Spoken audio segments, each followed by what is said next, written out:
What is up, YouTube? How are you guys doing today? My name is Amy.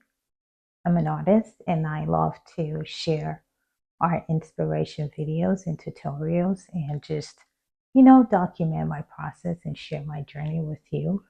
So if you're new here, welcome to my channel. If you're not, welcome back. If you're not subscribed, I hope that you will do that as it does go a long way to support the work that I do. So thank you. Today, I am going to be sharing the process for how I made this tray. It's a really beautiful piece. I am truly, truly in love with it. It's really sculptural. I kept most of the natural plaster finish and just sealed it with a matte varnish. But I also decided to spice things up with a little bit of a paint splatter action on the bottom. And so if you're interested in seeing the process for this piece, let's get into it.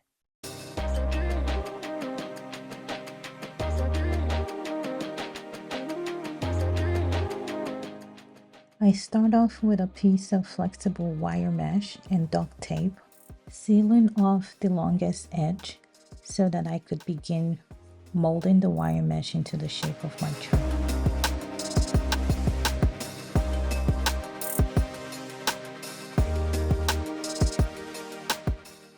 Because the wire mesh is quite flexible, it is easy to work with it to determine what shape you're going for or what shape you really like, so take your time.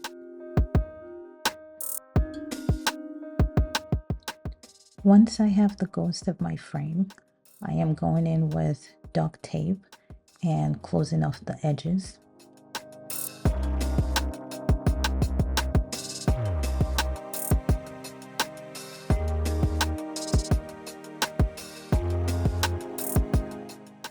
One thing you want to take note of while you're working on the frame of your tray is how it will sit on a flat surface. So you want to pay attention, making sure that it is as balanced as possible.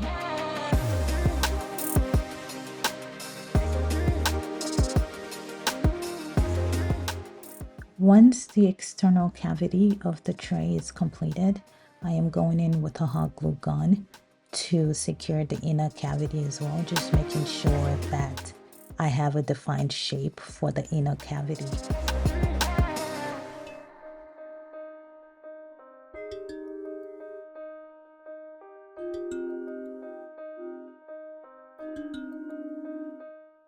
Once the frame for my tray is completed, it is time to cover the wire frame with a layer of plaster bandages.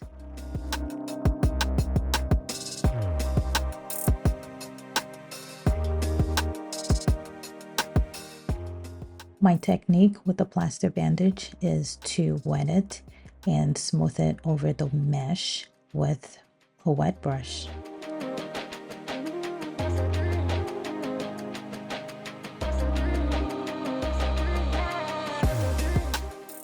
I try to lay the plaster bandage as flat as possible over the wire mesh, paying close attention to the edges and the corners since they tend to be a lot more tricky.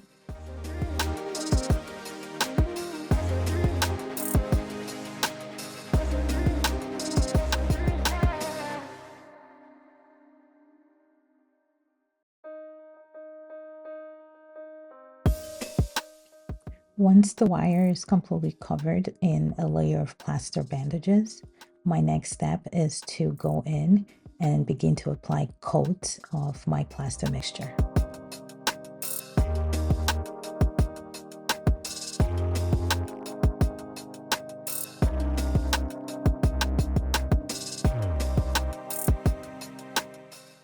In total, I believe I used about 20 coats of my texture paste, and this is because I wanted the tray to be weighty and substantial.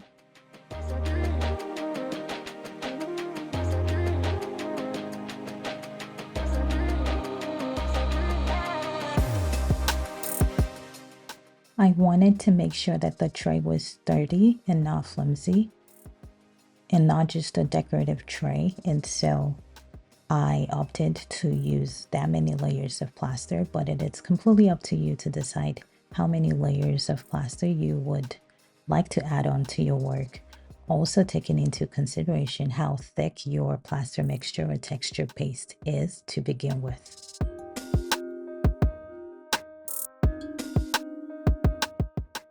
Once I'm done with my plaster layers, I wait about 24 to 48 hours to give it time to fully dry before I begin sanding.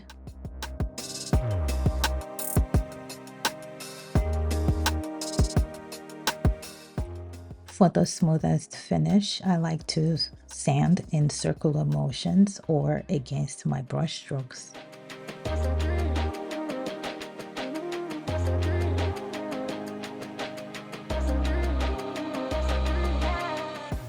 If my work is really bumpy, then I try to sand in between my plaster layers as well. Otherwise, after my final sanding session, it's also a great idea to, with a wet brush and some light plaster mixture, just to ensure the smoothest finish.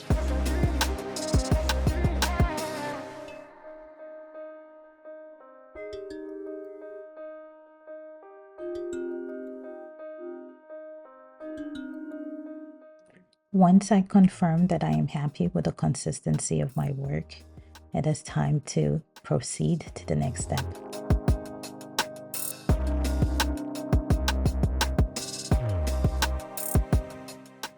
One of my favorite painting techniques is the paint splatter, and I wanted to incorporate that into the base of this tray. And so what I do is I am testing out my colors, my consistency, and my technique on a foil.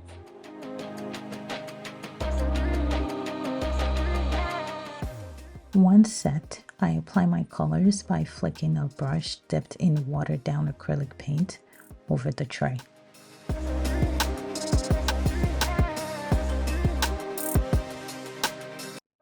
I also wanted to mention that beyond adding a fun element to the tray, another reason why I wanted to paint it was to increase its functionality by ensuring that the base of the tray could hide dirt or smudges if necessary, given it's a pretty white tray.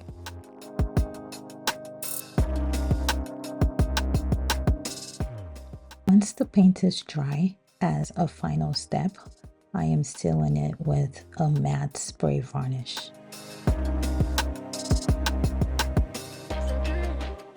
This ensures that the finish remains matte and makes it water resistant.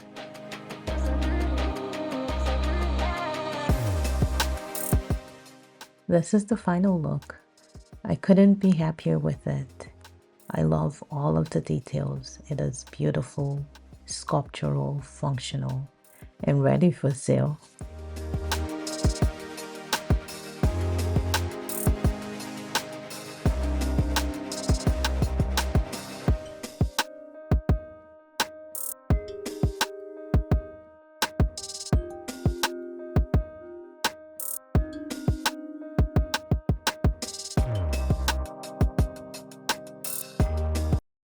And so,